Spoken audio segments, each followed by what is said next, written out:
Hello dear students, उम्मीद है कि आप सब लोग खैरियत से होंगे। हम फर्स्ट ईयर फिजिक्स की प्रॉब्लम सॉल्विंग सीरीज को कंटिन्यू कर रहे हैं और आज के इस वीडियो के अंदर हम unit number 4 rotational and circular motion के मजीद कुछ न्यूमेरिकल्स को सॉल्व करने जा रहे हैं। इस वक्त तक हमने इस यूनिट के 7 न्यूमेरिकल्स को सॉल्व किया है। आज हम नंबर 8 से मजीद जितने भी न्यूमेरिकल्स होंगे उन्हें सॉल्व करेंगे।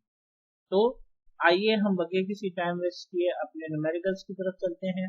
तो आज का हमारा जो पहला न्यूमेरिकल है वो हमारे पास मजमूई तौर पर नंबर 8 है और इसमें हमसे क्या कहा जा रहा है कि 1500 kg car moving on a flat horizontal road negotiates a curve as shown in figure 4.21। अब इसमें कहा जा रहा है कि एक 1500 kg की कार है जो कि एक फ्लैट हॉरिजॉन्टल रोड पर कर्व ले रही है और जिस तरीके से यहाँ पर हमें फिगर में भी दिखाया जा रहा है। F the radius of the curve, अब उस कर्व का जो रेडियस है वो हमारे पास 35 मीटर है। And the coefficient of static friction, और जो कोफिशिएंट ऑफ स्टैटिक फ्रिक्शन है किसके बीच में, between the tyres and the dry pavement is 0.523। Tyres और इस ड्राई पेवमेंट के बीच में वो हमारे पास कितना है, 0.523 है। हमें बताना है कि find the maximum speed of the car can have and still make the turn successful. हमें वो मैक्सिमम स्पीड फाइंड करनी है कार की जिस पर वो सक्सेसफुली टर्न ले सकती है, यानी कि वो स्कैट नहीं कर सकती या सेंट्रीफ्यूगल फोर्स से इस कर्व से बाहर नहीं निकाल सकी। तो हमें ये मालूम करना है। अब आप देखें कि हम सबसे पहले क्या करेंगे, हम सबसे पहले डेटा बना लेंगे। हमारे पास मास जो है वो 1500 kg है, रेडियस जो है वो उस कर्व का 35 मीटर है, कोफिशिएंट ऑफ स्टैटिक फ्रिक्शन हमारे पास 0.523 है, स्पीड हमें मालूम करनी है। अब आप देखें कि हमारे पास जो फार्मूला होता है वो static friction is equal to mu S multiply by N. यहाँ पर मोस्टली हम समटाइम्स आर भी लिखते हैं जो कि नॉर्मल के बराबर होता है, और वो नॉर्मल हमारे पास किसका होता है, वो वेट का नॉर्मल होता है, that is equal to M G. तो अब इसे हम किस तरीके से लिख सकते हैं कि static friction is equal to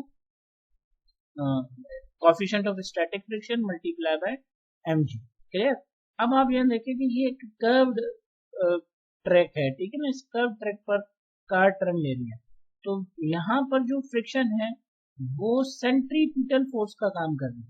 तो यानी कि हम यहाँ पर लिख सकते हैं कि F S is equal to, यानी कि static friction is equal to what, centripetal force. और सेंट्रीपिटल फोर्स का हमारे पास क्या फॉर्मूला है, सेंट्रीपिटल फोर्स का हमारे पास फॉर्मूला है M V square upon R. M V square upon R जो है वो हमारे पास फॉर्मूला है इसका, सेंट्रीपिटल फोर्स। तो अब हम क्या करेंगे कि इन दोनों को इक्वेट करेंगे। आप देखेंगे mu S multiply by M G is equal to M G square upon R, M से एम कैंसिल, ठीक है। अब आप देखेंगे हमें v मालूम करना, तो ये r यहाँ पर डिवाइड कर रहा है, इज इक्वल टू इस तरफ आकर मल्टीप्लाई करेगा, तो ये हो जाएगा v square is equal to mu S r multiply by g, ठीक है। अब अगर हम इसे देखें तो हम क्या करेंगे कि इसे स्क्वायर को खत्म करने के लिए हम स्क्वायरिंग ऑन बोथ साइड कर देंगे। यहाँ पर आप कंफ्यूज मत कीजिएगा, ये एक ही मतलब एक ही है, जिसे जो डबलिंग हो गई है। अब आप देखें कि स्क्वायरिंग ऑन बोथ साइड कर लेंगे हम। स्क्वायरिंग ऑन बोथ साइड से क्या होगा हमारे पास, यहाँ पर रूट स्क्वायर से रूट कैंसिल, और हमारे पास जो फॉर्मूला बनेगा वो क्या बनेगा कि v is equal to under root coefficient of static friction multiply by radius multiply by gravitational acceleration. अब जस्ट हम इनकी वैल्यूज यहाँ पर सब्स्टिट्यूट करेंगे। वैल्यू सब्स्टिट्यूट करने के बाद इनको मल्टीप्लाई करेंगे। मल्टीप्लाई करने पर हमें मिलेगा अंडर रूट 179.4। अब अंडर रूट 179.4 हमारे पास बराबर होता है 13.4 मीटर पर सेकंड के या 13.5 मीटर पर सेकंड के। तो ये हमारा आंसर हो जाएगा। होप तो कहीं यहाँ तक आपको बात समझ में आ गई होगी। अब हम अपने नेक्स्ट न्यूमेरिकल की तरफ चलते हैं। अब इसमें भी हमसे क्या कहा जा रहा है कि a system of points shown in figure 4.22, each particle has same mass of 0.3 kg and they all lie in the same plane. What is the moment of inertia of the system about given axis. Again हमें यहाँ पर moment of inertia system का मालूम करना है given axis. आप देखें यहाँ पर कि हमारे पास एक सिस्टम है जिसके अंदर तीन पार्टिकल जो है वो कनेक्टेड है और ईच पार्टिकल का जो मास है वो हमारे पास 0.3 kg है और वो सेम प्लेन के अंदर आए।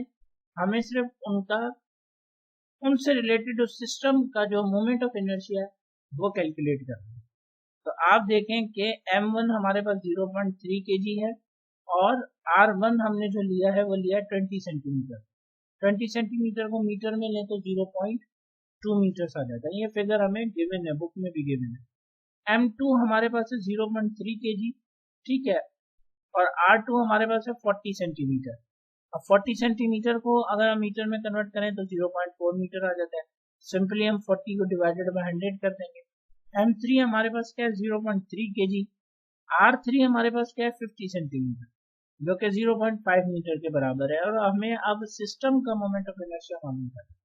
अब सिस्टम का मोमेंट ऑफ इनर्शिया मालूम करने के लिए हम क्या करेंगे कि ये moment of inertia of system is equal to moment of inertia 1 plus moment of inertia 2 plus moment of inertia 3, इन सबको ऐड कर देंगे। अब आप देखेंगे m1 क्या है 0.3, r1 क्या है 0.2 का स्क्वायर, क्योंकि r1 का स्क्वायर है तो यहाँ पर 0.2 का स्क्वायर हो गया, प्लस m2 क्या है 0.3, r2 हमारे पास क्या है 0.4, r2 के ऊपर स्क्वायर है तो इसका भी स्क्वायर आ गया। सिमिलरली m3 क्या है 0.3, r3 हमारे पास क्या है 0.5 और r3 के ऊपर भी स्क्वायर है तो 0.5 के ऊपर भी स्क्वायर हो जाएगा। अब जब हम इन्हें सॉल्व करेंगे यानी कि 0.2 का स्क्वायर लेंगे फिर इसे मल्टीप्लाई करेंगे 0.3 से तो हमें मिलेगा 0.012, फिर प्लस 0.4 का स्क्वायर लेंगे और इसे मल्टीप्लाई करेंगे 0.3 से तो ये हो जाएगा 0.048, प्लस अब क्या होगा कि 0.5 का स्क्वायर लेंगे और उसे मल्टीप्लाई करेंगे 0.3 से तो हमारे पास आ जाएगा 0.075। अब इन सब को जब हम ऐड करेंगे तो हमारे पास मोमेंट ऑफ इनर्शिया सिस्टम का आ जाएगा और वो क्या आ जाएगा 0.135 किलोग्राम मीटर स्क्वायर। ये हमारा आंसर हो जाएगा। इसी तरीके से आज के इस लेक्चर के अंदर इसी तरीके से हम न्यूमेरिकल नंबर 10 एंड 11 को भी डिस्कस करेंगे।